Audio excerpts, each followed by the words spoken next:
को बेस के बारे में आपको बता रहे हैं। इससे पहले क्या बताए थे, एसिड रेन बताए थे। अब देखो आपको बता चुके हैं आपका ये जो बेस होता है टेस्ट में कैसा होगा, बिटर टेस्ट में होता है। और अगर टच करोगे तो साबुन सॉपिक होता है, साबुन की तरह, ठीक है, स्लिपरी होता है, जिसको हम लोग क्या कहते हैं, बेस कहते हैं। अब जैसे आप ब्लीचिंग पाउडर देखते हो ना, सॉप देखते हो ना, टूथपेस्ट होता है ना, या कोई भी क्लीनिंग एजेंट जो होता है हम लोगों के घर में भी होता है, उसको ही क्या कहा जाता है, बेस कहा जाता है। अब देखो कुछ कॉमन बेस का अगर बात करो तो बेकिंग सोडा हो जाएगा, अभी बताए थे बेकिंग सोडा के बारे में। एंटासिड हो जाएगा, मेडिसिन है एंटासिड। कास्टिक सोडा हो जाएगा, स्लैग लाइम हो जाएगा। मिल्क ऑफ मैग्नीशिया भी आपका मेडिसिन है जो लिक्विड फॉर्म में होता है। अगर हम लोग का स्टोमैक में क्या हो जाएगा, एसिडिक हो जाता है, तो बच्चा को दिया जाता है मिल्क ऑफ मैग्नीशिया। और ये एंटासिड जो होता है ये टैबलेट फॉर्म में होता है, ये भी एसिडिक कम करने में काम आता है। तो ये सब क्या है, आपका बेस है। ये सब क्या है, आपका बेस। तो बेस के बारे में समझ गई, ठीक है। अब देखो थोड़ा सा आगे न्यूट्रलाइजेशन एक वर्ड्स आ रहा है। देखो बच्चे, न्यूट्रलाइजेशन क्या होता है, तो जब एसिड और बेस आपस में रिएक्ट करता है ना, एसिड और बेस जब आपस में रिएक्ट करता है उसको क्या कहते हैं, न्यूट्रलाइजेशन कहते हैं। तो जब एसिड और बेस आपस में रिएक्ट करेगा तो क्या बनाता है, साल्ट बनाता है। क्या बनाता है, जब एसिड और बेस आपस में रिएक्ट करेगा तो क्या बनाएगा, साल्ट बनाएगा और वाटर रिलीज करेगा। चलो थोड़ा आगे बढ़ते हैं। अब देखो यहाँ हम देखेंगे टाइप ऑफ बेस के बारे में। तो देखो दो तरह का होता है, एक तुम्हारा क्या होता है, स्ट्रॉन्ग होता है। क्या होता है, एक तुम्हारा स्ट्रॉन्ग होता है, दूसरा क्या होता है तुम्हारा, वीक होता है। ठीक है, दो तरह का होता है, एक स्ट्रॉन्ग और दूसरा वीक।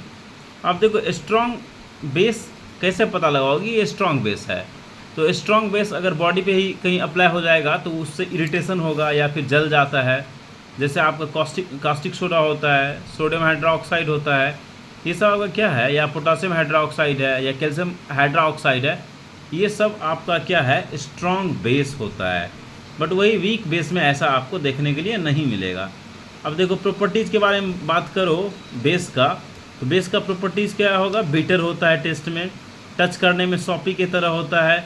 जब ये एसिड से रिएक्ट करता है साल्ट और वाटर बनाता है और न्यूट्रलाइज कर देता है एसिड को। फिर कह रहा है जितना भी तुम्हारा ये बेस होता है इसमें हाइड्रोजन और ऑक्सीजन कंसिस्ट करता है। क्या कह रहा है, तुम्हारा जितना भी आपका क्या होता है, बेस होता है, उसमें क्या होता है, हाइड्रोजन और ऑक्सीजन होता है, ठीक ना। अब देखो बेस जो होता है सॉल्युबल क्या होता है, जो वाटर में होगा उसको एल्केली कहते हैं। ठीक है, एल्केली कहते हैं किसको, जो वाटर में बेस क्या होगा, सॉल्युबल होगा। क्लियर। अब देखो थोड़ा सा यूजेस देख लो। जैसे एक आपका है सोडियम कार्बोनेट, जिसको हम लोग वॉशिंग सोडा कहते हैं। क्या है आपका ये सोडियम कार्बोनेट, इसको क्या कहते हैं, वॉशिंग सोडा। घर में जैसे धोने वाला कोई सोडा होता है ना, क्लीनिंग एजेंट के लिए यूज़ करते हैं वॉशिंग सोडा का, ठीक है, वो क्या है तुम्हारा सोडियम कार्बोनेट। जैसे आप क्लॉथ साफ़ करने में या बर्तन साफ यूटेंसिल साफ़ करने में यूज़ करती हो ना, वो क्या होता है, सोडियम कार्बोनेट। उसका क्या है, ये तुम्हारा सोडियम बाइकार्बोनेट।